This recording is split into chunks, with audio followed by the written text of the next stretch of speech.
And that's have you read universal. the whole Bible, by the way? I did when I was a kid. Yeah. I actually had Bible class in Florida. When I moved from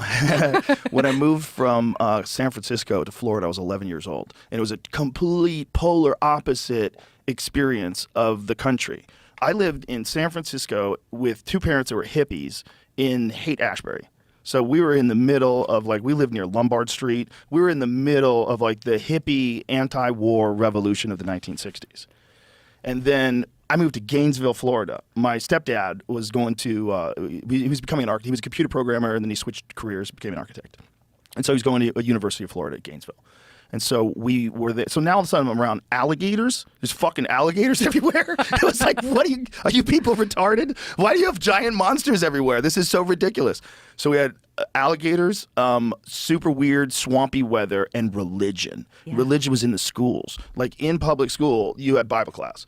And they also paddled you. It was the first time I'd ever been hit by a teacher. In Florida. I got in a fist fight with this kid, and they whacked us with a paddle.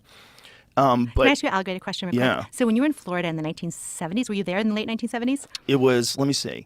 So I was in 67, I was born. So in 73, I was in San Francisco. So 75, 76. Okay. Did you know of 77? someone whose name was Russ Allen in Florida? I have no idea. I was 11. Well, he was older. Like he would have, he was What, an alligator. Yeah, he's an alligator wrestler. He had an alligator farm. Alligator wrestlers. What's the lifespan of those fellas?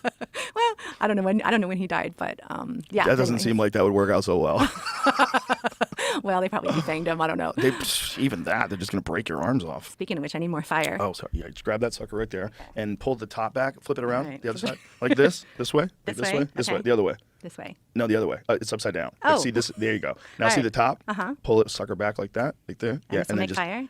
pull it down. Pull it down. I know. I cannot believe how Is it bad I open? am at that. No, it's not open. have You to- got to open the top. Flip that top. No. Look, see this? Oh, with my Look at me. hand. Oh my God. I know. Oh, There you go. You got it. Thank you. got it. See, I feel like I Okay. came here to learn this. Perfect. Thank you. Yeah, it's a little weird because it's all black, and so it kind of blends in, especially if you're like us and your eyes are probably going as time goes on.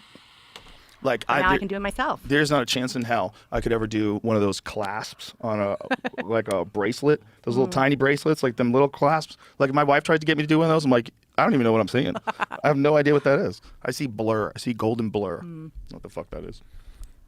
What were we just talking about? Well, you were talking about learning the Bible in school. But Oh, yeah. so one of the things that a lot of people who have read the Bible or they have read a portion of the Bible I definitely don't think I read the whole thing. Well, yeah, that's the thing is not very many people do. And that's why I asked, because a lot of it is kind of tedious history. And there's a lot of he begats and there's the whole line, of Christ, all the ancestors and the whole delineation of all that. And where I come from, we were encouraged to read like a verse of the Bible, but they would always tell you what it meant. Right. And so I kind of went against, I used this little pen light and did it late at night, but I read the whole thing cover to cover when I was 8. And if you read every single book in order, you start to find that there's a lot of really beautiful places in the Bible, but there's a lot of stuff that's really violent. And then there's a lot of stuff that contradicts itself. And it's because it was written in different time periods by different authors in different languages. And it also has historical context. And so generally there's a lot of stuff that people leave out when they teach the Bible because it's really hard to explain. Like what stuff? Well, there's, for example, this one's taught a little bit, but King David, I'm sure you've heard of him, as of David and Goliath, but then he became a powerful king. And he saw this woman is often talked about, Bathsheba. He sees her bathing on a roof. And where we came from, we were taught she shouldn't have been bathing on the roof. Now, I don't, right? Anyway, he demands that she come to him, and she is the wife of a soldier of his named Uriah, a top soldier. And he commands her to lie with him, and she becomes pregnant. And then King David, who is the same guy who had the slingshot of David and Goliath, decides that he's got to figure out how to get her husband back so that her husband can go sleep with her, and her husband won't do it because he's loyal to the army, and he comes back, but he sleeps at the floor of the castle, trying to... Wait a minute, he's trying to get the husband to go back with the wife? So that the pregnancy will seem like it's his. Oh, boy. Yeah. So In the Bible? In the Bible. Dirty David. Yeah, exactly. And it doesn't even end there. So Uriah won't do it because Uriah is loyal to David. Oh, boy. And so then David sends him to the front lines to have him be killed. Oh, boy. So that he can marry his wife and get away with that child's not being a bastard child, illegitimate. Oh, boy. And then God kills the child because, needs to make the point that David was... And think about poor Bathsheba. She's just been, rung around. Her husband gets killed, all these things. Her kid dies because God is punishing David. And her husband got killed because he was loyal to the guy who got her pregnant. Absolutely. That's not a story a lot of people hear.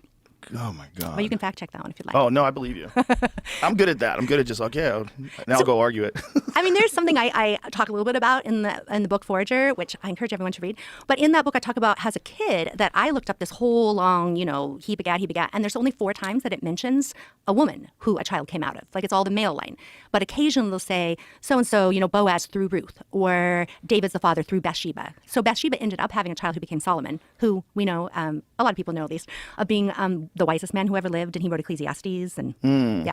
And so there's 4 women who are named. And as a child, that was really interesting to me. And I would ask, why are these 4 women in the line of Christ? And no one would tell me. And so I started doing the research about that. And one was a prostitute. One, here's a story you don't hear a lot. Want to hear another Bible story? Sure.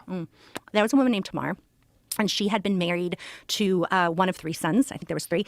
And her husband died before giving her a child. So as was the custom in the time and perhaps the law, she married the brother of her dead husband. And that man would not give her a child because he didn't want to have a child in his brother's name. And so they're allowed to have more than one wife. But this woman was not allowed to have a child. So he did something they call onanism. So he spilled his seed on the ground instead of inside of her so that she couldn't have a baby. And so God gets really mad because Onan will not impregnate her. And so Onan gets killed too. And so then her father-in-law decides not to marry her off to the youngest brother because 2 of the brothers are already dead, right? And he doesn't want to lose his only son. So he just banishes her, and she has nothing, because what does a woman have at the time if she doesn't have a husband or a child? She has no ability to make a living in the world. And so this man is, the father-in-law is really unkind to her in a way that she decides she needs to take something into her own hands. And so she dresses up like a prostitute and goes to the side of the road. And as he's traveling on the road, she puts herself in front of him and offers her services, and he sleeps with her, and he does not have payment on him for some reason. And so he gives her his staff, which is a token of his word or something. So at least he's paying his prostitute. And she gets pregnant from this. And he orders her, when he finds out she's pregnant, to be stoned to death, to be killed and Oh my executed God. because, she's not allowed to have a baby outside of wedlock. And she said, okay, but let me just return this staff to you that I got from the father of the baby. And so then he ends up protecting her, and she gets to have the child. And that child is in the line of Christ. Whoa. Yeah. So really interesting things. I don't know what you're supposed to learn from that story. When I was a kid reading this, I would ask, and of course, no one really wanted to tell me because she was rewarded for that. That's the interesting thing. It's the stories are crazy. It's just, if you're being honest and if you believe in God, but you also know that people are full of shit, you have to put all this stuff through a filter. You just have to. And it doesn't mean that there's no God. Of course. It doesn't mean that. It means there's probably something in these stories, but we have to be real careful with what that something is. Well, and I don't profess to know. I don't know why. They condone slavery. The Bible Sure. condones slavery, like flat out. It's in there all the time. It's like Yes. women are essentially second-class citizens. And you know what I found out recently? That there was a woman before Eve. Depending on who you ask. Yeah. So what was that one? Well, that's not in the 66 books of the Bible that most people are taught in the Protestant tradition, or the 69 or whatever in the Catholic tradition.